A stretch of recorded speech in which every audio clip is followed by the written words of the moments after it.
Hi guys, welcome to Krityum and Krityum Handmade. We post DIY, tutorial and product review videos on sewing, knitting, crochet, wire jewelry and more right here on our YouTube channel.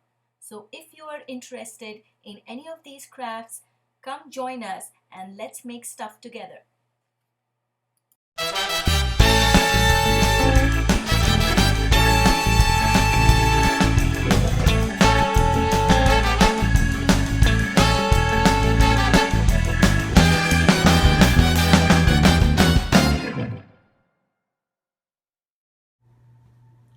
This is the simplest way of making an envelope back pillow cushion cover.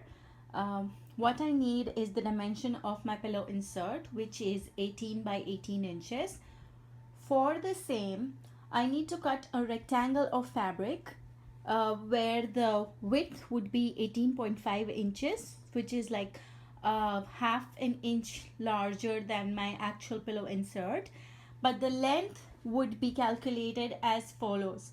One side, the front side, would be 18.5 inches in length, and the back side would have two panels, which would be 2/3 of the total length. So in my case, it will be around approximately 12.5 inches. So two panels of 12.5 inches plus 18.5 inches would give me around 12, let's see, it would give me 25 plus 18.5 inches. So that's what I have here, a whole length of 25 plus 18.5 inches and width of 18.5 inches. Now I have gone ahead and pressed both the edges, the shorter wide edges, to about half to 3/4 of an inch with my iron. And what I'll do at the sewing machine is fold them inside another time like this. So I'll have a double fold and I'll give a stitch here so my edges would be finished. So let's go ahead and do that. So I'm beginning sewing the sides for my cushion covers, and here is the half to 3/4 inch that I had folded.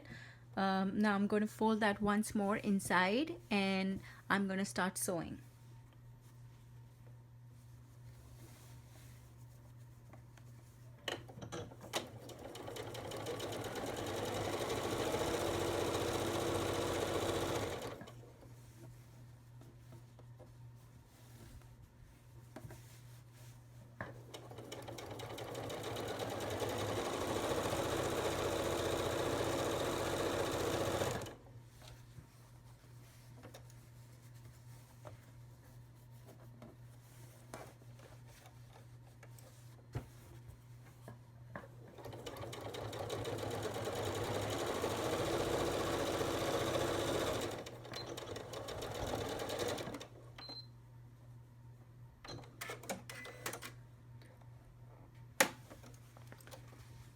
So that's one side finished, and we need to finish both the sides of this cover in a similar way.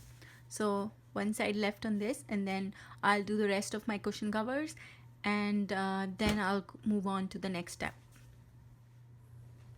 So now we have our finished side cushion cover panel public side up.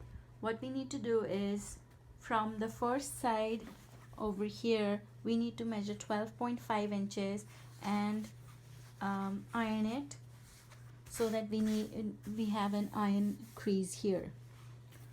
So let me measure that, and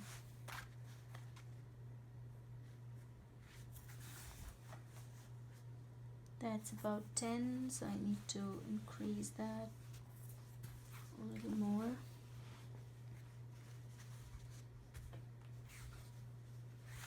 And I'll make sure that I'm on straight grain by matching these two ends here.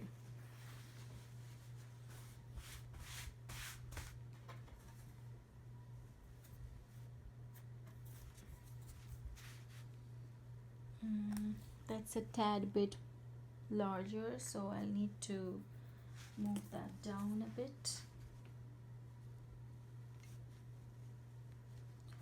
And we should be almost there. And that's exactly 12.5 inches.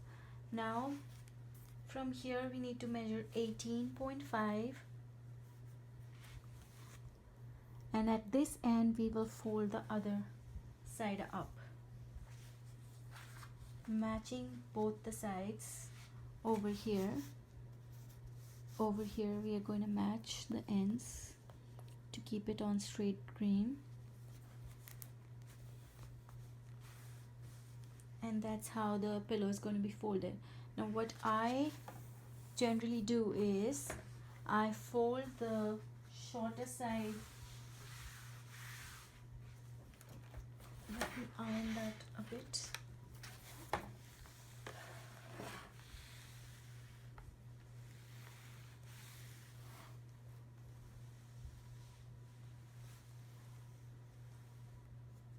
So now I have an iron crease.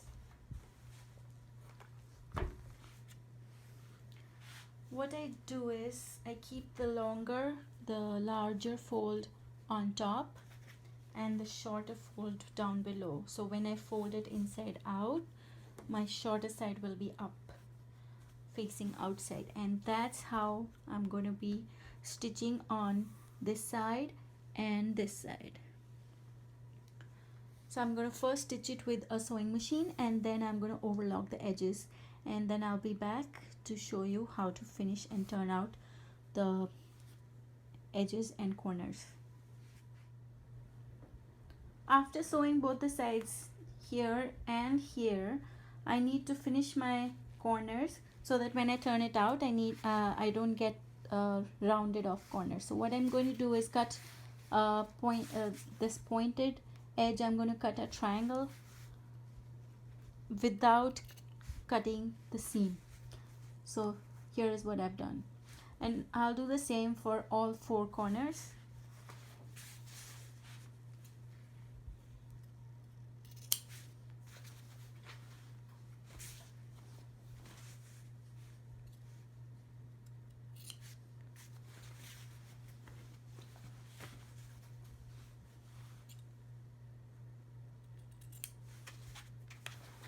And now I'm going to go ahead and overlock this edge so that it is finished and there is no unraveling of the cloth, and then we'll just turn it out and we should be done. Finally, the overlocking is done on both these sides, and we are going to turn this right side out.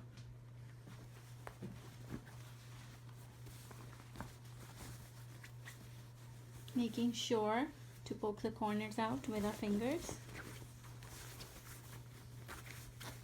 The angled cuts that we had made would help.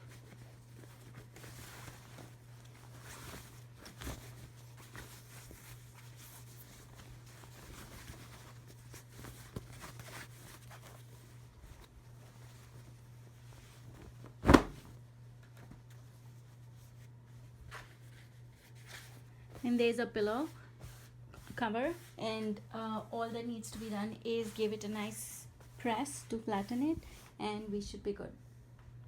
And that's it for today. If you found this video helpful, do not forget to give us a thumbs up and subscribe to our channel for future updates.